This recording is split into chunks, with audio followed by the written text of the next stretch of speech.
now, so everybody's aware.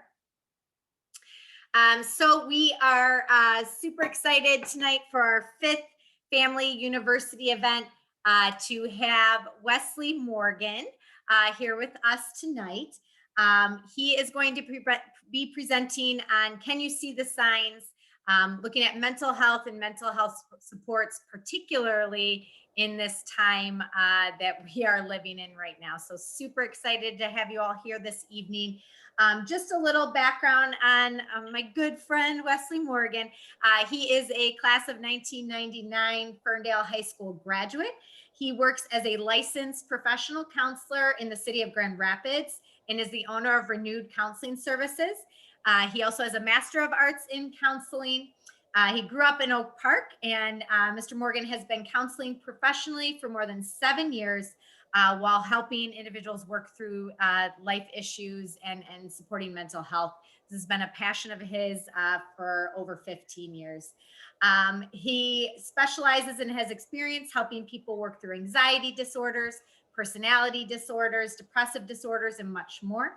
He spent the last several years as a DBT therapist. You'll have to tell me what that is, Wes. A DBT therapist, diffusing stressful situations, proactively resolving longstanding issues, helping people set and achieve challenging goals and objectives, and helping steer people towards recovery from self-harm, suicidal ideation, and anger management issues. And I didn't get to fit it on the flyer, but he loves golf and he loves his beautiful family. So we are again so happy to have you here tonight, Mr. Morgan West. And I'm going to turn it over to you. As for all of our participants tonight, as you know, we have the chat open for questions. Mrs. Keefe will be reading off the chat. And if Mr. Morgan does prefer a more interactive session, so we have our normal Q&A at the end. But if you have questions or specific things you want to ask as he goes, he does prefer for you to interject and head into the chat, and Mrs. Keefe will stop them and we'll go from there. Okay? All right. And again, if you're joining us a little bit late, we are recording this session and we'll send it out after as well. So Wes, thank you so much. And it's all yours. All righty. Thank you, Miss Jeffrey, Principal Jeffrey. Katie, as I know her, appreciate the opportunity for being here tonight. I want to jump right in. Time is of the essence, and I don't take it for granted that I have the opportunity to present, nor do I, as I often say, know everything, right? So tonight's our presentation, we're going to talk about, can you see the signs in regards to mental health? And I will do my best to hit everything possible that come my way. So I do prefer, like Katie said, a very interactive approach. So feel free, chat away. Miss Diana will cut me off, which I prefer that as well. So don't think she's being rude if she cuts me off in the middle of my sentence. That's my preference. So let's talk about mental health. Can you see the signs? Overall, we living in today's culture, society, we're dealing with a lot of mental health stressors. Thankfully, mental health is now on the forefront and is getting a lot of attention. But unfortunately, a lot of people don't see the signs of mental health. We don't know what to think. So in this presentation, I want to just go over a few basic things in regards to mental health. Next slide, please. So in our interview overview here for the presentation, we're going to talk about mental illness versus mental health, defining trauma, looking at a few things as in depression, common diagnosis, discussion on the importance of seeking help, and hopefully some services that's within the community or overall. I'm not in Ferndale, unfortunately. Love Ferndale and all that good stuff, but I'm 2.5 hours away from you all. So I'll do my best to tap into some resources that I believe can be beneficial to you all. So next slide, please. So mental illness, it is a real thing. When we think about mental illness, it constitutes a group of different illnesses that we are aware of in the form of like bipolar disorder, schizophrenia. So mental illness, what happens is it produces psychiatric symptoms as in depression, as in mania, as in hallucinations and various forms of anxiety and delusions and things of that nature. But one thing I want to slow down and really focus on here is that mental illness is a brain disease. And really, we need to really accept that. A lot of people don't know that. We just say mental illness, mental health, it's the same thing. My mental health is really, I have challenges. No, you're dealing with a brain disease. And we really need to take time to understand the seriousness of a brain disease. Like if I was to get in a car accident and have brain damage, have tumors and things of that nature, a brain disease will be equivalent to something like epilepsy, dementia, things of that nature. So we need to understand mental illness fits right in the same category. So let's look more in depth. Next slide, please. In regards to mental illness. Mental illnesses are health conditions involving changes in emotions, thinking, or our behavior. So, what I want to say, even as it applies to you as a parent, as a caregiver, as a teacher, be careful of the language you use when referring to someone with mental illness, because we're dealing with health conditions that are out of their control, right? We know that by dealing with science, certain things are genetic, right? And so when we're talking about mental illness, we have to look at the different health conditions that affects a person's well-being. And so mental illnesses are associated with distress and or problems functioning in social, work, or family activities. So mental illness also refers to collectively to all diagnosable mental disorders.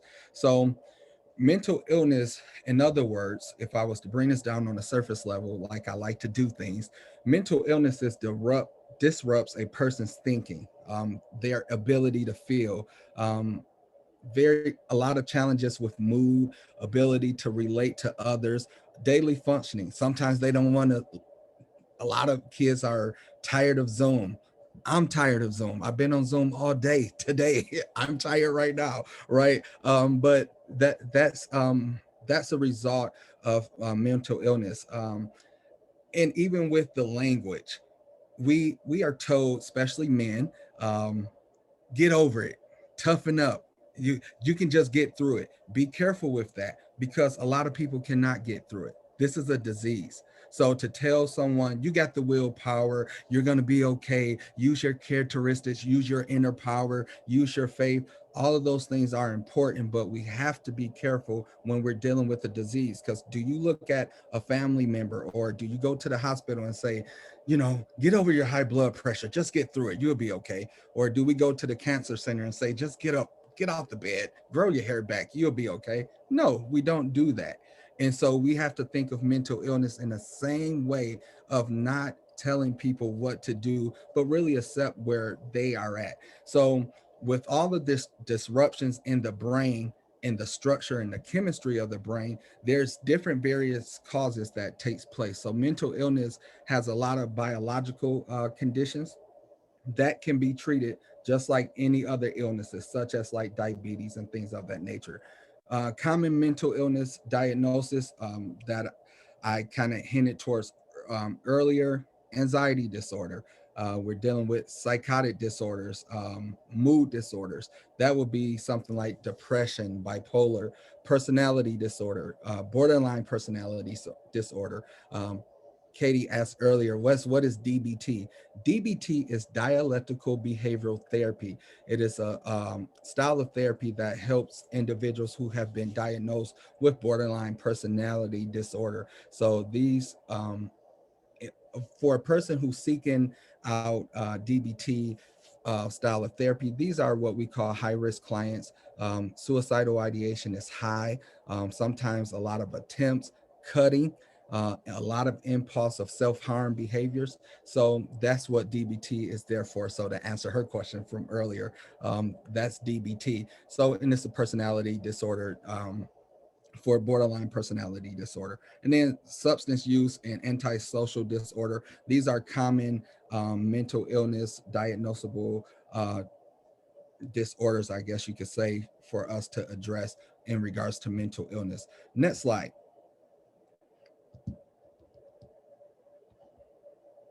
Trying to get my PowerPoint. It's a little different than Google. There we go. All right, no problem. We're good. So mental health. When we talk about mental health, again, we are including our emotional, psychological, and social well-being. It affects how we think, how we feel, and how we act. So mental health, think, feel, act. It also helps how we determine how we handle stress, how we relate to others, how we make choices. So the state of our mental health, it affects everything from our physical health, from all of the things that we do in life. This is why mental health is really so important. It affects our self-esteem, the way in which we learn. And some people don't even know that, right? So I can be self-conscious, I can have low self-esteem. I use this as an example of growing up. If you're not strong in a specific subject, I grew up with a speech impediment. Most people would never guess that I grew up with a speech impediment. I was in speech class from preschool all the way until ninth grade. That's a long time of being in speech class, speech therapy, should I say, excuse me. Well, do you think my self-esteem was affected by that? Absolutely. Because my brothers used to tell me to say certain words, especially in the middle of church service, and it didn't go so well because of my speech impediment. So our mental health is affected even in the way in which we learn. Mental health is also a key to relationships, personal, emotional well-being, and to our community. How can we fit into our community if we don't feel okay? And that's a lot of pressure. Mental health it deals with our ability to be productive, right? How many of us know or ever heard, I don't feel like going to work today? And it's not just because we're overwhelmed. No, our mental health is being affected. We're having so many challenges. Bills are overdue. We're in the middle of a pandemic, but yet we're expected to be okay. Why? Right? Do we ever take the time and assess why do we have to be okay in the middle of a pandemic? Well, because society tells us that we have to be okay. Our mental health affect relationships. Some of us are more dependent on our spouses or our partner, however we want to say it. We don't have healthy relationships because we need help. And the biggest cry for individuals that suffer from mental health is that we're not understood. No one wants to listen to us. So how do we help people see the signs with mental health? And so several things uh, takes place. So a few ways I want to quickly kind of throw a few ideas on how we can address some of um, our mental well-being and make the difference, right? So we all we all are aware with self-care. What is self-care? Go get your nails done, ladies. Go, get your hair done. Oh, I'm going to a spa. I just learned how to start playing golf. I suck at it, but it's fun. I don't care about being good. It's fun. That's self care. Getting enough rest. I was speaking to another therapist the other day, and they were going to bed at 8 o'clock, and I was making fun of them. I was like, "What are you doing? Who goes to bed at 8 o'clock as an adult?" Well, they have a heavy caseload, and they need to get rest. So, in order to be present for their clients, they need to go to bed. Those things play a huge factor into our mental health. Getting to know who we are. How many of us actually have a therapist? Imagine this pandemic and the trauma, and I'm about to go there in a second. Imagine a lot of us who's suffering from this pandemic. So, who are we talking to about that? Who's validating how we feel? So, mental health affects a lot of different things. Next slide.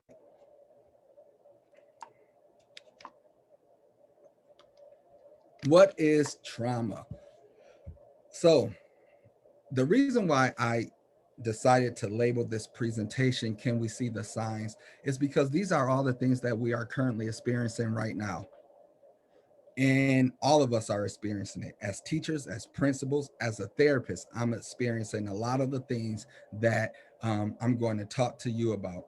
Um, so, what is trauma? I like the definition of this. It says trauma is an overwhelming event that overcomes one's ability to cope. In other words, trauma is when we are bumped out of our resilience zone, meaning that we don't have the tools to calm ourselves back down and keep moving forward.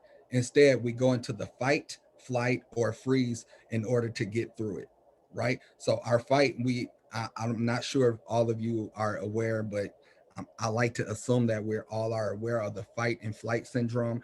It's our responses that mobilize us to protect ourselves. So in other words, when I see danger, when I see a threat, I protect myself. I either fight, I fly, flight and go away.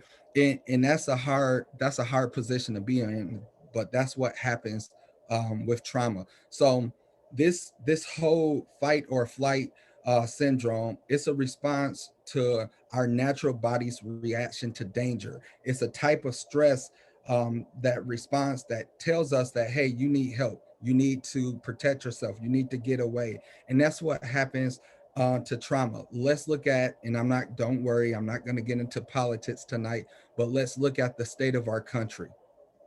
Look at the trauma. We all are being affected by everything that is happening in the state of our country. This is a very traumatic experience for all of us, right? On both sides. Doesn't matter what side you're on. We all have been affected because we see danger. Okay. So, next slide. Let's keep talking about trauma because I want us to kind of take our time in really understanding trauma. So, when we sorry, my screen kind of went away. So trauma, post-traumatic stress disorder, these are PTSD, trauma related disorders. When we think about trauma, think about post-traumatic stress disorder, something that has taken place previously. It's traumatic, it's stressful, and it puts us in a different space. It's difficulty recovering, okay, from a traumatic experience. It's terrifying. I have neighbors who do not like the 4th of July. They hate it because it reminds them of the war. If you, some of us have animals. I don't have animals, but in the community in which I live, a lot of comments go out on our private Facebook page asking people, watch your fireworks. Can you please, stop at a specific time? Why? Because the animals are scared. They're frightened. So imagine even a human who have been in war, been out the country, fighting for our country, and then have to come home and hear similar noises of something previously that has happened. Acute stress disorder. This is dealing with exposure to actual or threatened death, serious injury, or sexual violation. These events create intense fear, right? So that's why the word acute is there. It's intense, it's horrid, it's helplessness. So when we want to see the signs, when you're a kid, when another adult come to you and they're not in the right state of mind, or they're very emotional, distressed, filled with fear, be sure, now I'll tell you how to address that later on. Be sure to take your time and listen to what they're saying to you. Okay. Adjustment disorders, RAD, reactive attachment disorders. This is a consistent pattern of inhibited emotional withdrawn behavior toward adult caregivers. So in other words, look at your child. Let me slow this down. Look at your child, and in RAD, or reactive attachment disorder. That's why I keep saying RAD. You are looking for children who they have different behaviors toward caregivers. They don't want to be by their caregivers. So I often say I don't see kids anymore. It's a challenge for me. It's not a specialty, but I always say kids cannot articulate. They don't have the vocabulary that an adult have. So no, when you tell the kid to tell me what's going on, they have a hard time telling you. But I always say their behavior is a language. So focus on that child's behavior, because and learn that language through the behavior that they are demonstrating. Another traumatic disorder is disinhibited social engagement disorder. That's a mouthful.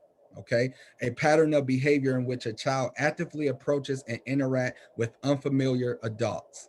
Right. So this is the complete opposite. This child is running towards any random adult. So these, and it's based upon traumatic experiences. So, and you can read up on this. I can't spend all day trying to go through all of these disorders. It's just something for me to point out to you all to just be aware of. Can you see the signs? You want to watch children. This is a school event, so we want to make sure we're watching behavior, and this applies from K through 12, preschool as well. So next slide.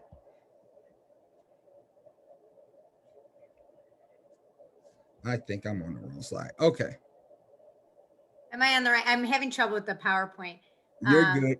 Go Miss to the Keith, there next was one. that one trying to move it forward. Miss Keith, you want to read that one chat comment? That was a good one. Yes, I'm not sure if it's a question or just a comment, but Liz said that the definition, I think she was referring to PTSD, is wonderful because it means that you could be doing the best you can and everyone around you is doing the best and you can still develop trauma. Yeah, I like that. Thank you, Liz, for sharing that. That is definitely true. And the difficult part, to be honest with you, is who get to define the best, right? When we hear you're doing the best that you can, right now, there's no longer, I've been on a kick lately. It's something that was revealed to me a while back about conversations. We're really not having conversations no more. We're having conversions. And what I mean by that is that if you don't believe like me, then my job by the end of us discussing, I'm trying to convert you over to what I'm saying. So the art of listening and the art of communication is no longer present because of the fact that, I want you to be like me. So who get to define you doing the best that you can? And that's a difficult spot, but that's why we have to take ownership on how we feel. We don't need other people to tell us how we should be feeling, but we can take responsibility of our own mental health. Post-traumatic stress disorder. The following criteria. This comes from the counseling Bible known as the DSM. Um, Post-traumatic stress disorder. The following criteria uh, applies to adults, adolescents, and children older than 6 years old. So here's the criteria in order for you to be diagnosed with post-traumatic stress disorder. You must have exposure to trauma, um, flashbacks and other intrusive symptoms, avoidance of stimuli, cognitive struggles. When you struggle to remember the specifics of the event, it must last for at least 1 month and it gets worse over time. Those with PTSD do not get better as time passes. Let me repeat, those with PTSD do not get better as time passes. It gets worse for them, and the flashback or disassociations become more and more frequent. So disturbances causes clinically, significant distress or impairment in social, occupational, or other important areas of functioning. So three major categories of symptoms that are present when you're diagnosed with PTSD. Number one is intrusive memories. You read that. I believe it was number 5, if I'm not mistaken. But intrusive memories deal with bad dreams, sudden thoughts, images, and flashbacks. Number two, avoidance behavior or loss of joy, almost kind of similar to depression here. So these are the three major categories of symptoms that are present when you are diagnosed with PTSD. So intrusive memories, avoidance behavior, and then number three, hypervigilance, meaning you're always on guard, you're intense, right?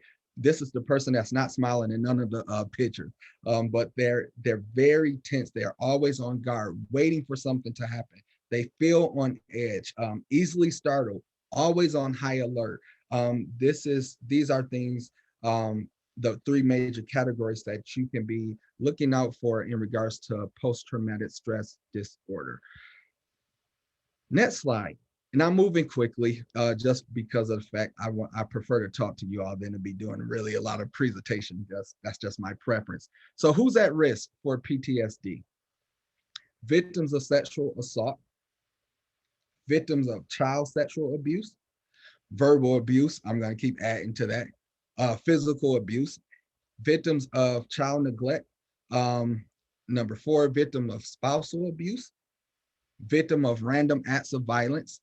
Let's pause on that one. So Wesley, you trying to tell me that I could possibly be a victim, or I'm at risk, not a victim, excuse me. I'm at risk for PTSD based upon random acts of violence. Could it be toward me? Right? Could it be towards somebody I love? So could I be at risk for PTSD? The answer is yes. Survivors, and here's why. Look at number 6. Survivors or witnesses of a car accident, plane crash, fires, natural disasters. Again, I want to point our attention towards society. Our what took place at our nation's capital a few weeks ago. We all witnessed that. And so based upon us witnessing that, we could be at risk for PTSD just because of all the things. People died there. Rather, again, I'm not care less in regards to the side affiliation, but got a poster falling behind me. All right. So, but we being a witness for all of those things, like we can be at risk for PTSD. Number 7, veterans and victims of war, family or friends of someone who has died suddenly, individuals who experienced a life-changing medical condition. All of those things can put you at risk for PTSD. So now can you really see the signs that this is really serious? It's not a game. It's not, well, I'll be okay. I'm just going to go to sleep. No, you probably need to seek out some help. Next slide. Depression. We love talking about depression. What type of signs can we look for in regards to depression? Well, depression is a common mental disorder that presents with depressed moods, loss of interest or pleasure, feelings of guilt or low self-worth, disturbed sleep or appetite, low energy, and poor concentration. When clients come to me in my practice for assistance with um, depression, one of the ways in which I describe depression is as depression sucks the life out of you. You won't have any motivation. Sometimes I, well, I'll share this. There's folks that have a struggle with just getting out of the bed. It took me months just to work with the client to go check their mail, to get them outside. I see a question here. Thank you.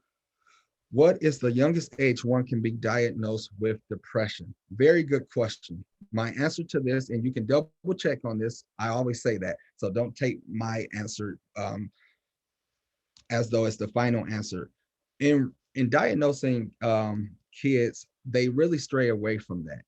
And so really when you start getting closer to like teenage years, like 13, 14, 15, they will say, we see signs of, or this a kid or teenager have depression. They're more likely to diagnose teenagers than they do children, only because of the fact a child is still maturing and still developing and their brain has not fully developed. So they stay away from diagnosing children.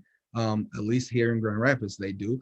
But every place does it different. But if I had to give an age, I will say they will start diagnosing around 12 and up. But there are younger children that just demonstrates different behaviors. And then they will say, well, we see signs of depression, we see signs of anxiety, things of that nature. So, but they try to stay away from diagnosing kids. Hopefully that answers it. But again, double check that. And I'm okay with, fact checking, and that's fine as well. So you ask doctors, don't, you can ask Google, but preferably ask doctors, psychiatrists, and things. Psychiatrists, yeah, let me say that. Psychiatrists are the individuals who do the diagnosing. Psychiatrists and a psychologist. What's the difference? Psychiatrists, they are the ones that diagnose and they are able to administer medicine, right? Psychologists, they just do a lot of the testing and they're able to also diagnose, but without medicine. And then individuals come to folks like myself who, after the diagnosis, we can help process and start therapy. So very good question. Next slide. Signs and symptoms of depression.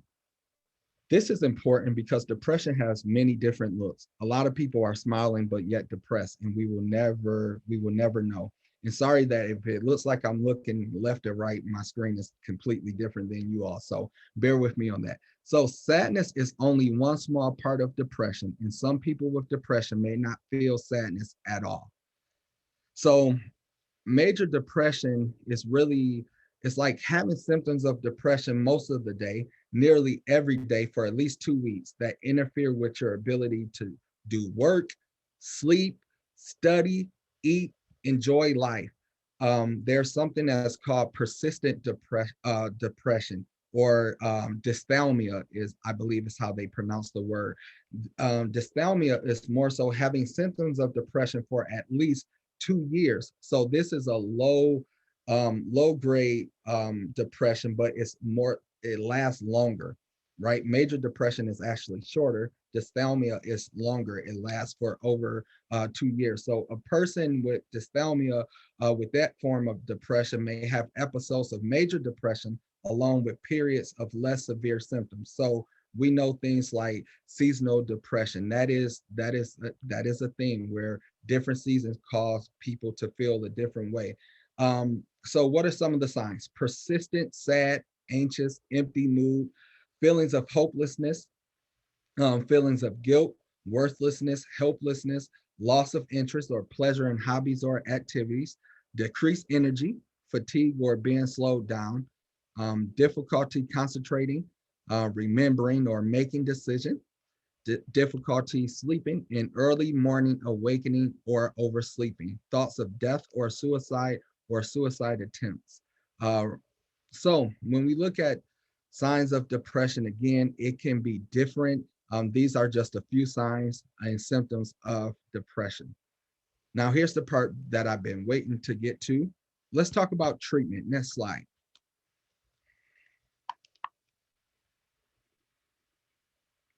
So, how do we help when we see these signs?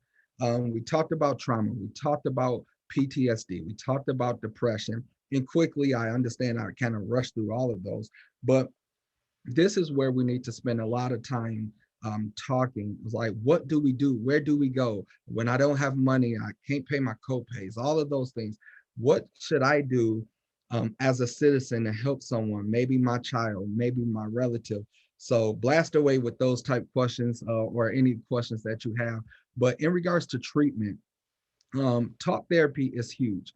So talk therapy is basically going to counseling. You're talking through your trauma in detail, but it's important to try because it gives your brain another chance to process all of what you went through. So in other words, without me just reading from the slide here, when you come to therapy, what I like to say, I'm a mirror, and I'm just going to repeat back what you said to me in a different way.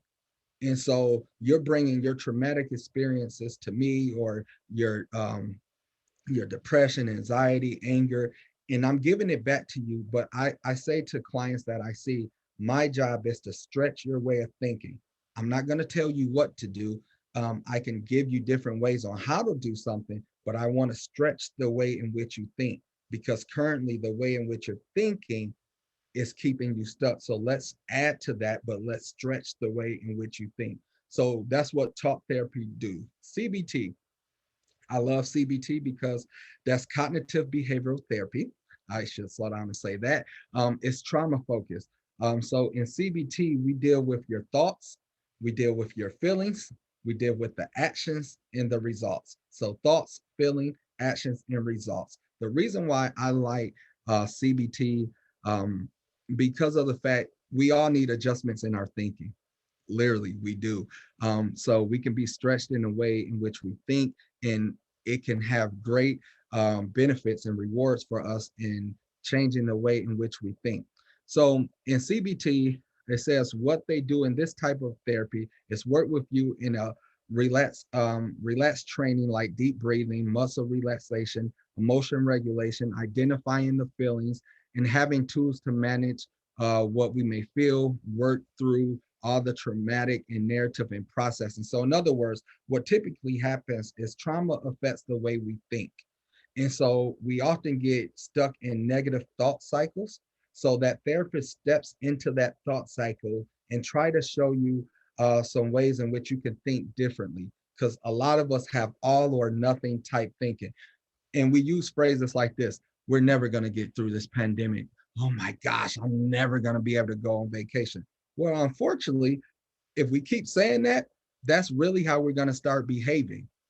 So we're going to start neglecting what the CDC is recommending because we feel like we're never going to get through this pandemic. I'm just using that as an example. So in CBT, we work with the way in which you think and the way in which you process things. So we discuss overwhelming events. I like to say, I like to learn your narrative, your story, process that, and then start stretching the way you think.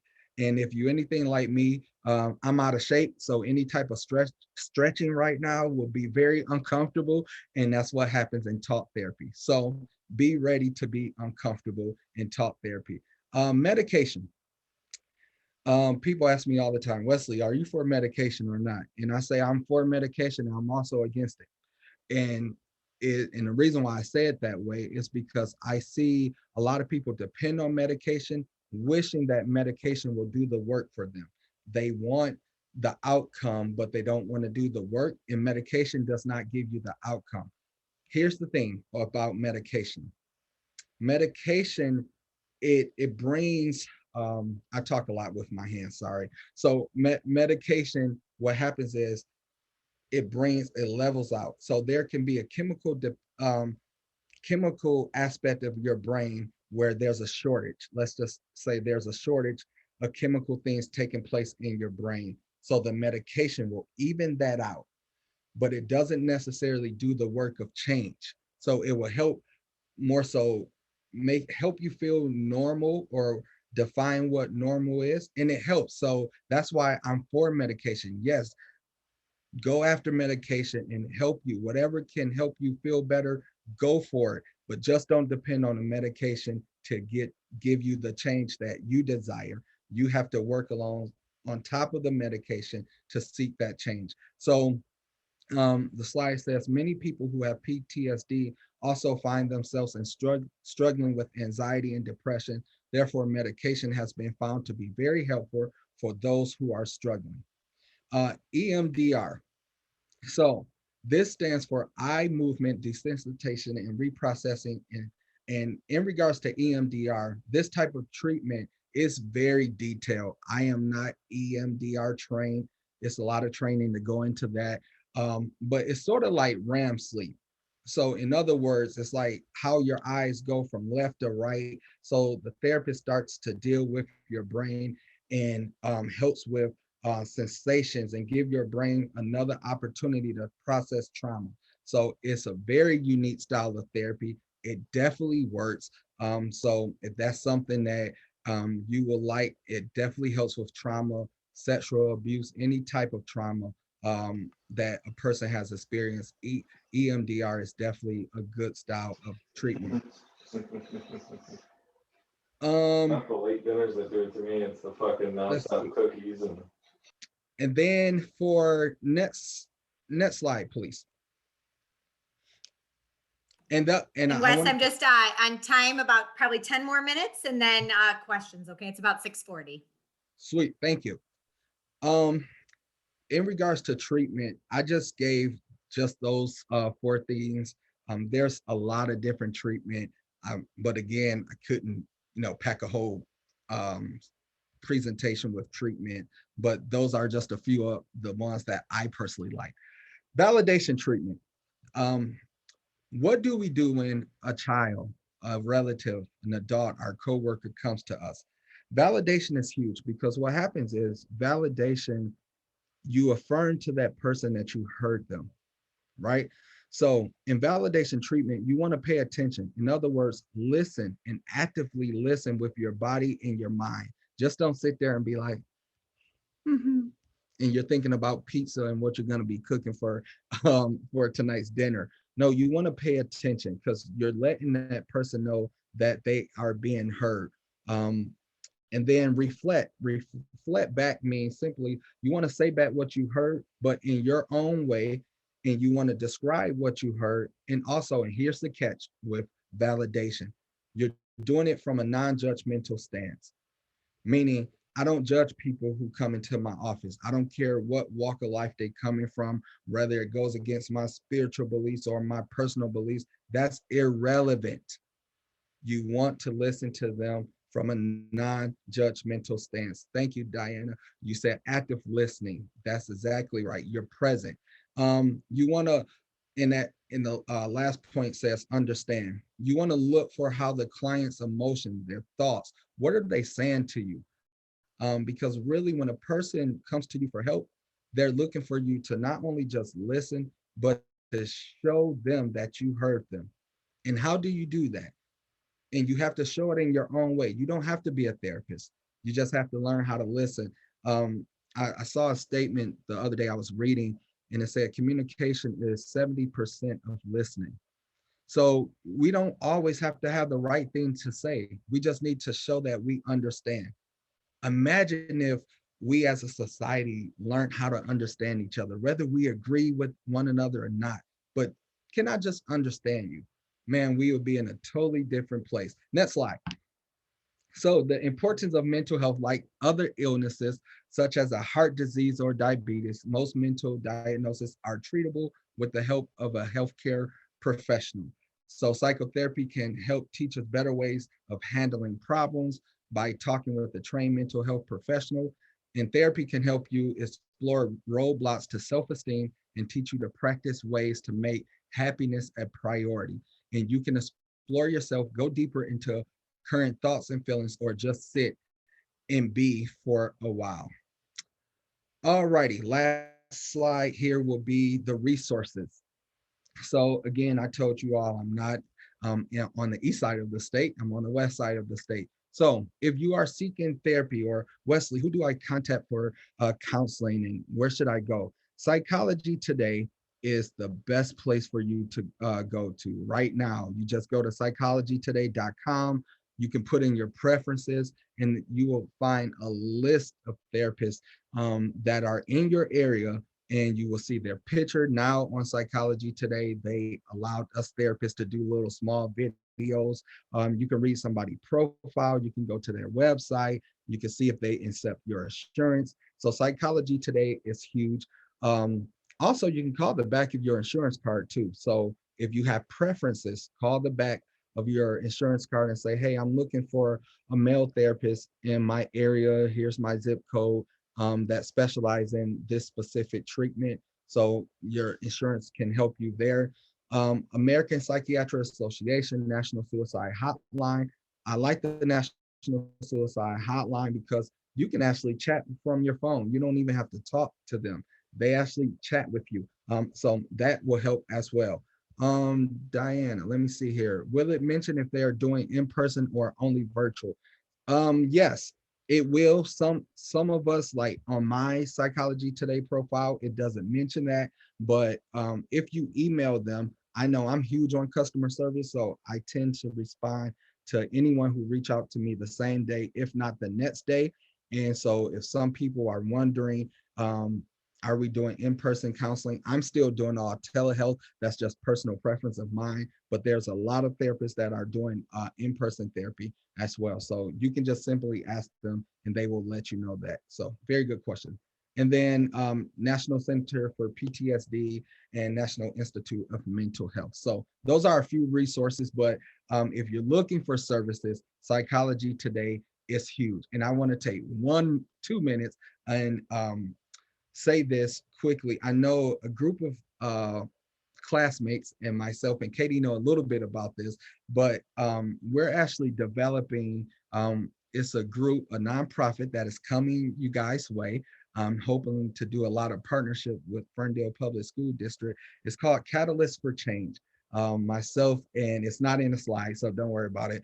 And I forgot to put it in there, to be honest with you. So my apologies for that. So Catalyst of Change, we created a nonprofit organization where our goal is to work to support the mental and social, economic, and education and spiritual advancement of the children that's in the area of Ferndale. And so our plan is hopefully to start with some of the ninth graders, starting with boys. Eventually we'll integrate the girls and really try to impact the entire school district. So hopefully we're in a beginning with that, but we got all the paperwork and all of that started. But if you go to catalystforchange.net, so Catalyst for Change, CATALYST for change.net. Matter of fact, let me see if I can here. Hold on 1 second. Where's my chat? Oh, there we go. Thank you, Katie. She did it for me. Yep, and I can send it out when we send our, if you'd like. Here it is. West. No, that's the right one. So, okay. So we briefly put up a website, and we're going to be doing some work with you all. That is the plan. So a lot of stuff is still in the beginning stages. So we have a lot of work to do, but we are going to be focusing on 4 pillars: economic development, mental health, education, and mentorship. and yours truly will be leading up the mental health aspect. So that's in the beginning stages. I just want to throw that out there. But I'm done. Let's talk. Any questions sent my way? How would you Okay, well, suggest? that sounds great. I love the idea of Catalyst for Change, and sign me up to support any way I can. So we do have a question that says, how would you suggest to someone that does not think they are mentally ill to seek help or assistance? Ooh, wow. Let me put on my clinical hat. Um, that's a very good question. To be honest with you, the best way to show someone is to really support them, right? Because most people, denial is really huge with mental health because there's a lot of stigmas that come along with it. So I don't need help. I'm okay. But the moment that they get stuck, I took a call from a mom today and she was saying, hey, my son wants to stop therapy. He thinks everything is fine. And then she listed all the things he was going through, and I bust out laughing. I was like, yeah, case in point of why he will not be stopping therapy, right? And so how do you suggest to someone? You sit with them and then you can say, well, how about we try to talk to somebody? I think I can help you, but I may not be a good fit. So how about we talk to somebody? Notice I said we. You don't need it, but you know they need it. So maybe joining them in that process of, why don't we find someone that you might feel comfortable with talking to? And that's the best way. That's a quick answer. Very good question. Okay, if others have questions, feel free to put them in the chat, or if you'd like to unmute yourself.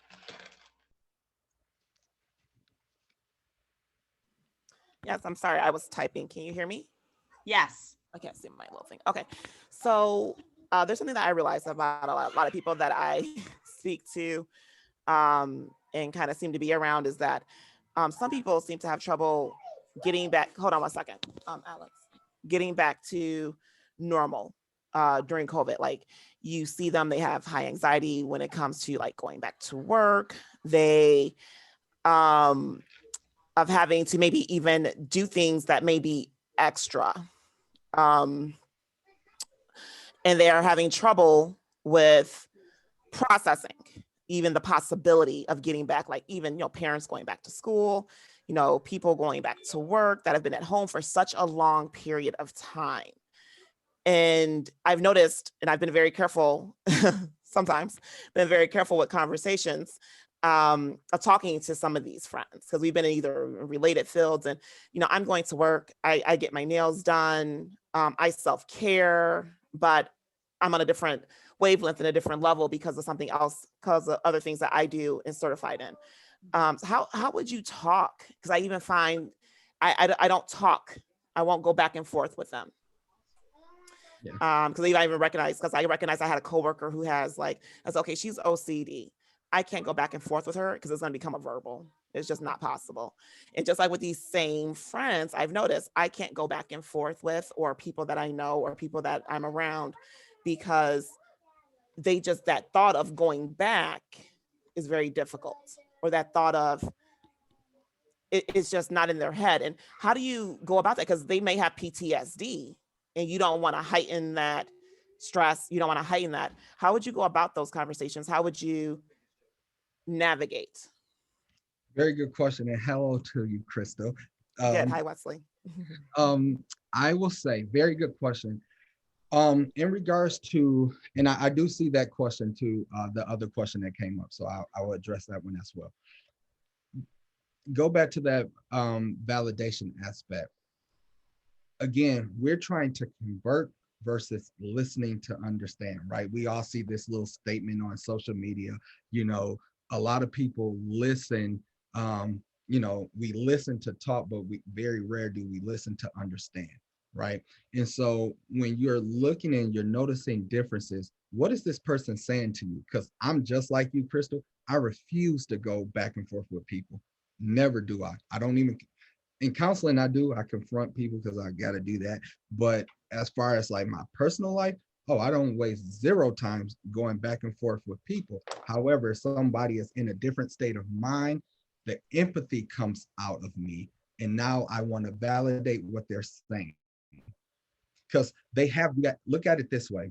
They're coming to you because they feel safe. So they feel safe as though they can communicate something to you, whether you like it or not. And so really try validating. Validating is basically, again, I'm being heard. So a quick DBT, let's go DBT. And Katie, I know we watching the time, don't worry, bear with me. So DBT, validation looks like this. Imagine I have a son, and this is actually true. My oldest son is more emotional. My youngest son is rambunctious, right? He's full of energy, he's Wesley. So if I yelled at my oldest son, like let's say my oldest son fell off a bike, and I yelled at him, get up, I have just destroyed my son's identity, his self-esteem, he's done. Now, if I go to my youngest son who also fell off the bike and said, oh, buddy, get up, are you okay? He probably is gonna smack me in my face. I'm like, dude, what are you, leave me alone. Whereas if I say, oh my God, buddy, to my oldest son, buddy, it looked like you fell. We might need to go in the house and like clean up, your area in your wound. He's gonna feel so loved. He's gonna feel so supported, right? And that's validation. I'm validating the person based upon me knowing who they are. So I would never really spend a lot of time validating my youngest son the way in which I validate my oldest son, because the two don't mix. So it's really knowing who you're talking to and what they need. That's the quick answer. That's me trying to rush and give you a very quick answer, but I could take that in so many different ways. So Okay, you want me to read this question? please do. Okay, so my son is 7 years old and during the pandemic has gone through fits of rage. Recently, he was so upset, he started hitting himself in the head and calling himself stupid. This happened while we were out for a walk and he was running and he didn't think he was fast enough. Who do I go to for help for someone so young? So 7 years old. 7 years old. There are therapists. Go to Psychology Today. There are therapists who specialize with seeing children, and a lot of therapists love children, babies. Man, I want to throw Quinn's wife out there. I don't know. I think she sees kids, but I'm not 100% sure, so I'm not going to do that. But Kayla Wright, I think is her first name. But anyway, go to Psychology Today. The question is, who do I go to for someone so young? A licensed professional counselor will be good. The credentials will be LLPC, LP. I'm trying to type it in there as I'm talking. LLPC, LPC, social worker, limited licensed social worker, or fully licensed social worker. You actually, to be honest, talk to your school social worker as well. They're in place for a reason. So definitely reach out to them. So you can start with them. And then, but I will first say, definitely, if you're trying to look for resources outside of school, psychologytoday.com. Secondly, study validation. Trust me, because if I talk to your child, I would say, son, that he thinks he's not fast enough. I believe he was calling himself stupid. Just a few questions. Who told you was stupid? What is stupid? Because I see your grades and I see, oh man, your teacher said you're doing awesome. So that can't be true. So how did we get there? So a lot of validating and showing that your child is doing good.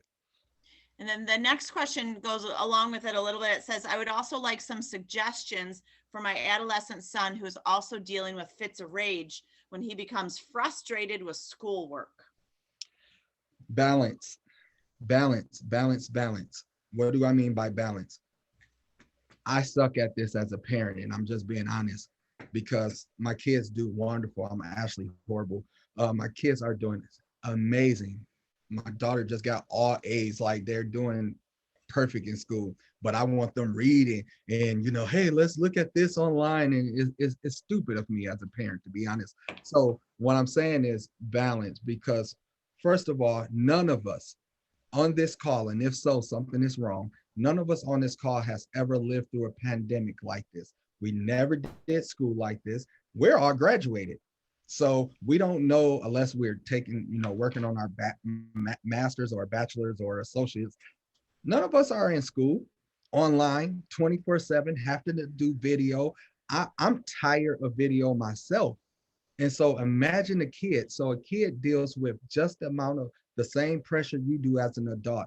So validate their frustration, and actually understand and balance this out. How much time are they spending online, Zoom for class and things of that nature versus video games? Because every kid, of course, love video games. How much time are they spending outside? So if we balance those things out, and ask them what's going on. Like, what's your frustration in regards to school? I hate school. Okay, but this is what we have to do, right? And then working through that, kind of just like unpacking their rage. What's the source of their rage? Because the source of the rage might be comprehension. It might be, I'm not understanding because I'm so distracted by all the things on my screen. If you all were paying attention, I said at least 4 to 5 times, oh, my computer is here and I'm looking over there. Like I got ADD, like I'm all over the place. So imagine a kid, right? It's the same thing. And so definitely take time and validate that rage and figure out where it's coming from. So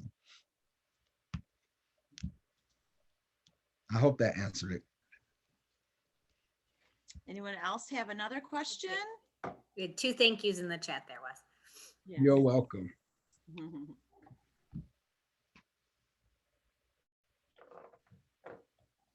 Okay, and that's your information? That is my information. So if you know anybody in West Michigan, can I actually see people that is from the east side of the state? I do have several clients that are on in the east side of the state. Thankfully, they are approving telehealth. Now I just need the state of Michigan to put that, seal the deal and leave it alone and just let that be. So yeah, and who knows, renewed counseling might be in Detroit one day. Who knows? I may not personally be there, but the practice might be there. So yeah, but I appreciate you all's time and thank you for allowing me to present tonight. I appreciate you being here tonight. Helpful information. We'll even be able to reach more families when we get the video out and they'll be able to see. So I really appreciate you being here with us tonight. I'm going to go back to that self-care. I think, you know, it does begin with us and making sure that we are caring for ourselves. I say this all the time, we're no good to anyone else if we don't care for ourselves. And I don't think that's selfish because we do care. We have a lot of people to care for and we have to be feeling well too. So thank you. And this, thank you, Wes. That was amazing. I learned a lot. And having a 10 and an 8-year-old at home, the last 11 months, I saw a lot of my kids and myself in there. So I really appreciate it. We will be sending out the video for everyone, which has the slides within it, obviously. And feel free to reach out to myself or Mrs. Keefe. We can give you more additional information.